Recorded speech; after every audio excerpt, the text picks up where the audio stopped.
एक समय की बात है। एक गांव में एक गरीब बुढ़िया रहती थी। वह पूरी तरह से अकेले रहा करती थी। उसका कोई भी नहीं था, ना बाल बच्चे ना कोई रिश्तेदार। सुबह शाम लोगों के छोटे मोटे काम किया करती थी, जिसके बदले लोग उसको पैसे, अनाज या खाने पीने का सामान दे दिया करते थे, जिसको खा पीकर वह अपना जीवन बिताया करती थी। वह अपने जीवन में पूरी तरह से संतुष्ट थी। उसे भगवान से किसी प्रकार का कोई गिला भी नहीं था। दूसरों के सामान के कारण बुढ़िया का घर पूरी तरह से सामानों से भरा हुआ था। एक बार की बात है, वे अपने घर को खोलकर घर के सामान को धूप दिखा रही थी। समय वहां से दो चोर जा रहे थे।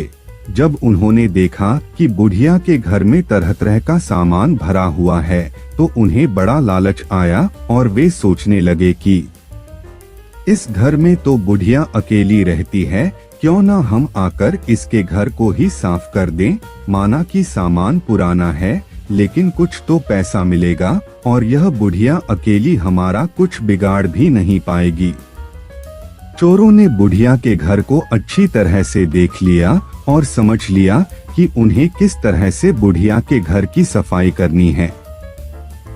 उसके बाद चोर अपने घर वापस चले गए। बुढ़िया बेचारी को सपने में भी यह ख्याल नहीं आया कि उसके घर में भी कभी चोरी हो सकती है, क्योंकि उसके घर में तो खुद के उसके कपड़े तक उसके नहीं थे। सब कुछ गांव वाले उसे दिया करते थे, जो वह अपने घर में रख लेती थी। खैर कुछ दिन बीत गए और एक दिन रात में चोर अपने दो साथियों को लेकर बुढ़िया के घर पहुंच गए। कमाल की बात यह थी कि उस दिन सरपंच ने बुढ़िया को चावल, दूध और चीनी दी थी और बुढ़िया बहुत खुश थी। बुढ़िया ने खुशी खुशी अपने लिए खीर बनाई और खीर बनाकर वह उस खीर को चूल्हे पर रखकर सोचने लगी कि अभी तो खीर बहुत ही गर्म है, जबकि थोड़ी ठंडी हो जाएगी तब आराम से खाऊंगी। और अपने बिस्तर पर लेट गई और खीर के ठंडा होने का इंतजार करने लगी। लेटे लेटे उसे नींद आ गई और वे सो गई और जोर जोर से खर्राटे लेने लगी। चोर बाहर खड़े थे। बुढ़िया के खर्राटे की आवाज सुनते ही उन्होंने सोचा कि चलो अब रास्ता साफ हो गया और अब हम आराम से बुढ़िया का घर साफ कर सकते हैं।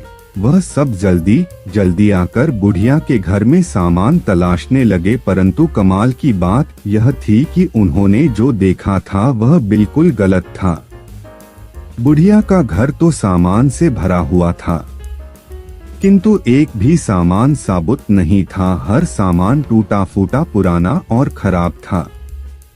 यह चोर बड़े दुखी हुए और बुढ़िया को बहुत गालियां देने लगे। वह बोले, देखो कितनी दुष्ट बुढ़िया है, आराम से सो रही है और हम बेचारे इतनी मेहनत कर रहे हैं। तभी दूसरे चोर की नजर चूल्हे पर रखी खीर पड़ी। गरम गरम खीर को देखकर चोर ने कहा, चलो बुढ़िया के घर कुछ और नहीं मिला तो कम से कम खीर तो है, और वह उसको खाने लगे। जब वह खीर खाकर जाने लगे तो उन्होंने थोड़ी सी खीर बुढ़िया के लिए छोड़ दी, किंतु जब उन्होंने बुढ़िया की तरफ देखा तो उसका हाथ खुला हुआ था, जैसे वह कुछ मांग रही हो। साथ ही उसका मुंह भी खुला हुआ था, जिसे देखकर चोरों ने सोचा कि बेचारी बुढ़िया लोगों से मांग मांग कर अपना जीवन बिता रही है, लगता है बहुत थक गई है और खाने के लिए खीर मांग रही है। आखिर उम्र में है तो हमारी माँ के ही बराबर। और बिना कुछ सोचे समझे गरम गरम खीर बुढ़िया के मुंह में डाल दी। गरम गरम खीर मुंह में पड़ते ही बुढ़िया जोर से चिल्लाई, हाय दैया, मार डाला मार डाला मार डाला। बुढ़िया की चीख सुनते ही चोर डर के जल्दी जल्दी छुपने लगे। जिसने मुंह में खीर डाली थी वह ऊपर जाकर छिप गया, एक चारपाई के नीचे और एक चारपाई के दाएं। बुढ़िया की चीख सुनते ही गांव वाले बुढ़िया के घर आ गए और पूछने लगे, क्या हुआ माँ? बुढ़िया बोली, मुझे क्या पता, ऊपर वाला जाने। यह सुनते ही ऊपर छिपा हुआ चोर बोला, अरे भला मैं क्यों जानूं, तुम्हारी चारपाई के नीचे छिपा चोर ना जाने। यह सुनते ही चारपाई के नीचे वाला चोर बोला, मैं ही क्यों जानूं, चारपाई के दाएं छुपा चोर क्यों ना जाने। और इस तरह से तीनों चोरों ने खुद ही अपना पता गांव वालों को बता दिया और फिर गांव वालों ने उन्हें पकड़कर खूब पिटाई करी और वापस भेज दिया। उसके बाद से चोरों ने कान पकड़ लिया कि आज के बाद कभी वह चोरी कभी नहीं करेंगे। चोर चाहे जितनी भी कोशिश करे अपने आप को छुपाने की, लेकिन वह फिर भी पकड़ा जाता है। इसलिए हमें कभी चोरी नहीं करनी चाहिए और अपने बच्चों को यही सीख देनी चाहिए।